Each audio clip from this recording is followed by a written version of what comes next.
तो चलिए शुरू करते हैं। ভাই রে, আমি এখন যার নাম বলবো তা আপনি শুনলে বাংলা ভাষায় আমাকে কিছু খাঁটি গালি দিতে পারেন। বর্তমানে উনি যে কাজকর্ম করতেছে তা আমরা অনেকেই জানি না, সেগুলো কোনোভাবে মেনে নেওয়া যায় না। ভাই নিশ্চয়ই বুঝতে পারতেছেন কার কথা বলতে যাচ্ছি। ঠিক ধরেছেন ভাই, আমি পিয়া বিপাশার কথা বলতেছি, যাকে বাঙালি মানুষ বলে এখন মিয়া খালিফার ডারাজ ভার্সন।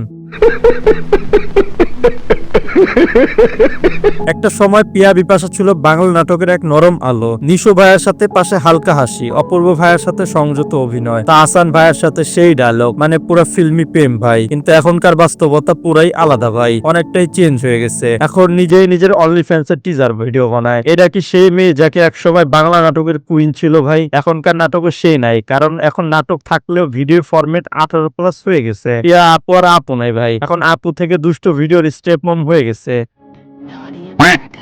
এখন মিয়া খালিফার ডারাজ দর্শন। একটা সময় বলা হতো নারী তুমি শাড়িতে সুন্দর, আর এখন বলা লাগে যে নারী শাড়িতে রাজত্ব করতো সে এখন ব্রা প্যান্টি লাইফস্টাইল। যুগটাই পাল্টে গেছে ভাই। এটা ফ্যাশন নাকি অনলিফ্যান্সের অ্যাকাউন্ট ভাই? নাটকের লিড মিলে নাই, তাই দেহ দেখে ফলোয়ার বাড়ানোর লাইনে নেমে গেছে আপা।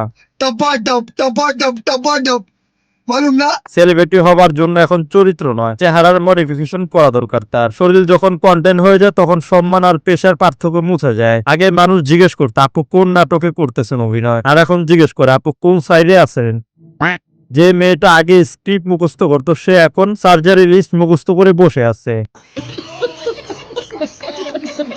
এখন তাকে বাংলা নাটকে দেখা যায় না ভাই, কারণ সে এখন অনলি ফ্যান্সের আইল ভার্সন। সুখে তাকে ভূতে কিলাই শুনছিলাম, তাকে এখন ভূতেও পোন মেরে দিছে। আবারও প্রমাণ করে দিল আমাদের এই ট্রায়াল ভার্সন। ইনস্টাগ্রামের নামে এখন দেখিয়ে নোংরামি অশ্লীলতার লাইভ প্রচার চলতেছে, রিলস বানাচ্ছে, নিজের বডি শো করতেছে। আগে আমরা জানতাম নিচতলা ভাড়া দিত আমাদের আবাসিক হোটেলের কর্মীরা, এখন আবাসিক থেকে আরএফএল প্লাস্টিক কর্মী হয়ে দাঁড়িয়েছে। তার নিচতলা এখন নিচতলা নাই ভাই, তা এখন বিশাল পদ্মা নদী হয়ে গেছে। আমি একটুকু পাইনি ঠাই। তার মন এখন অনেক বড় ভাই। আগে আমরা কথা বলতাম মানুষের মুখের দিকে তাকিয়ে, এখন আমরা তার বড় বড় মনের দিকে তাকিয়ে থাকি, মুখে কোনো কথা আসে না ভাই। তারা সবাই মিলে আমার বন্ধু রিফাত চন্দ্রকে দুর্বল করে দিতেছে ভাই, তার আমি তীব্র নিন্দা জানাই।